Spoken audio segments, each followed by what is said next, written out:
esqueceu. É apenas mais uma multidão caído, esquecido. Já te humilharam demais, te deixaram prostrado pelo chão. Isso te entristeceu.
mãos assim.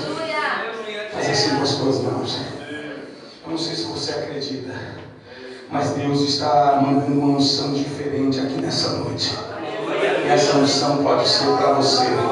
Faz assim com as mãos, porque Ele está descendo a unção agora. Está descendo a unção agora. A unção de Deus está descendo aqui nesse lugar. A unção de Deus está descendo nesse lugar. Deus, olha as mãos estendidas. Olha essa unção na minha vida. Deus, olha o teu filho, olha as tuas filhas com as mãos estendidas. Mande essa unção na vida delas agora. Mande a unção na vida deles agora, Pai. Eu quero profetizar através da unção que está descendo, que aquela faculdade que a tua filha sonha em fazer, ela vai fazer, mas ela está dizendo, Pai, que não tem condições de pagar, mas o Senhor Jesus já está entrando com providência agora.